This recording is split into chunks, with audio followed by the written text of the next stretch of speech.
Apa kalian sering merasakan kelelahan, mengeluh, dan kurang bersemangat dalam bekerja? Mengeluh atau pusing saat bekerja adalah hal yang wajar saat kita mengalaminya. Pasti di setiap pekerjaan tidak selalu manis, pasti ada pahitnya juga. Seberat dan sebanyak apapun pekerjaan yang harus kita lakukan, kita harus tetap melakukan pekerjaan itu dengan profesional. Bersama kelas pengetahuan, kali ini saya akan membahas mengapa motivasi kerja itu penting.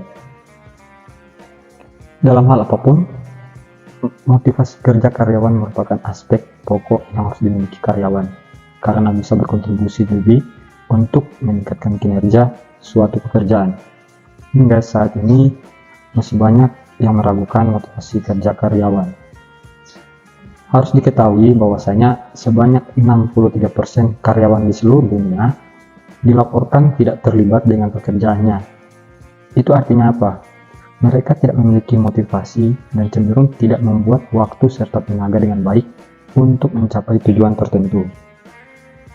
Di setiap aktivitas yang saya jalani, saya sering merasakan rasa beban serta sering menunda-nunda dalam bekerja. Karena itu, apapun yang saya lakukan, saya selalu tidak mempunyai progres dan tidak efektif dalam bekerja. Pasti juga teman-teman yang lain sering merasakan hal tertentu. Bagaimana suasana kita dan lingkungan kita pada saat kita bekerja yang membuat pikiran-pikiran negatif kita semakin tinggi dalam sesuatu pekerjaan. Mengapa motivasi kerja itu penting, teman-teman? Dalam hal apapun, lebih baiknya kita harus selalu mempunyai motivasi, karena bisa membuat pribadi kita lebih produktif. Menjadi pribadi yang produktif itu memungkinkan kita bisa mencapai hasil yang lebih baik. Coba bayangkan ya, kalau dalam bekerja kita tidak semangat dan hanya menghabiskan waktu untuk hal-hal yang tidak produktif. Pasti dalam setiap pekerja apapun dapat berisiko tidak baik. Sebaliknya, coba kalau kita bekerja memiliki motivasi kerja yang sangat tinggi. Pada dasarnya kita sedang membangun fondasi dasar untuk menuju kesuksesan. Maka, meningkatkan motivasi kerja tidak hanya berdampak positif bagi kita, akan tetapi berdampak positif juga bagi lingkungan, terlebihnya bagi perusahaan atau tempat kita bekerja. Ya, jadi dalam hal apapun, suasana tempat itu sangat penting bagi saya, dalam bekerja ataupun dimanapun. Maka, buatlah ruang kerja yang nyaman dan selalu dipenuhi oleh energi positif, teman-teman. Kalau kalian sebagai pimpinan dalam suatu perusahaan, cobalah untuk memberikan kebebasan kepada setiap karyawan untuk mengatur atau melaksanakan kerja dengan kreatif mereka, asalkan itu tidak berlebihan. Selain itu, untuk menciptakan suasana kerja yang positif, bisa dengan menerapkan gaya kepemimpinan yang disegani atau pada saat menjalankan rapat dengan bawahannya, kita mencoba jangan langsung mengambil kesimpulan tanpa pertimbangan yang lain. Meningkatkan motivasi kerja itu dapat dilakukan dengan membangun komunikasi efektif di tempat kerja. Kalau saya selalu rutin memulainya dengan mengadakan diskusi secara tatap muka, teman-teman. Ini saya kasih tips untuk teman-teman semua. Cara ini bisa membantu kita memahami gaya komunikasi masing-masing setiap orang dalam melakukan pekerjaan apapun. Usahakan melakukan secara rutin, melakukan pertemuan dan diskusi. Seakan-akan hanya berkomunikasi melalui email atau grup WhatsApp. Itu dapat memberikan kesempatan untuk berdiskusi dan mengeluarkan pendapat. Membangun kedekatan dengan karyawan, dampak positif yang terjadi, motivasi kerja kita mengalami peningkatan. Karena sering diperhatikan, didengar, dan dilibatkan dalam melakukan pekerjaan lainnya. Itu bagi teman-teman yang memiliki karyawan, sehingganya kita itu sebagai karyawan merasa sangat senang.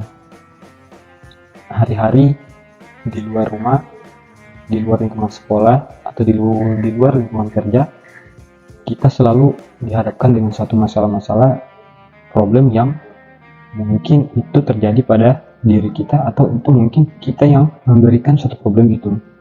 Selanjutnya, apa yang mesti harus kita lakukan? Saran saya untuk teman-teman, coba kalian berikan apresiasi atau menghargai kinerja, memudahkan mereka dalam mencapai tujuan tersebut.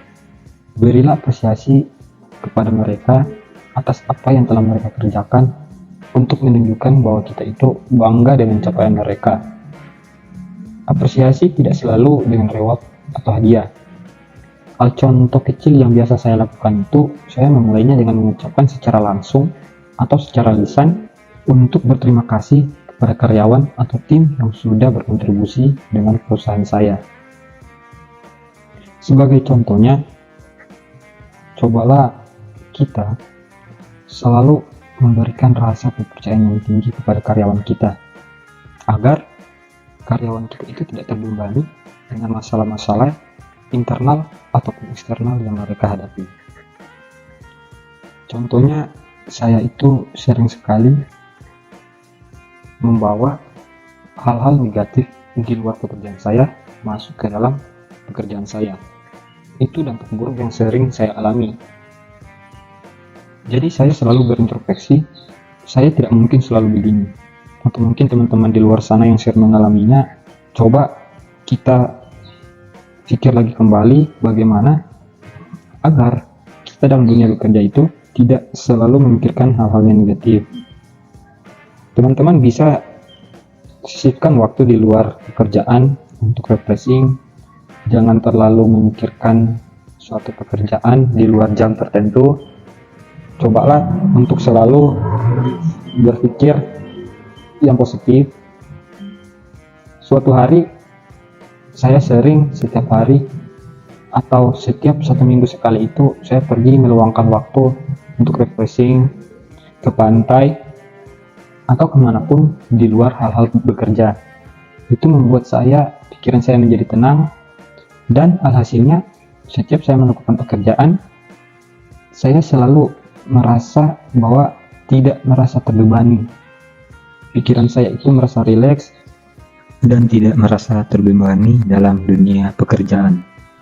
Sekian dari saya, semoga teman-teman semua bisa termotivasi dalam bekerja.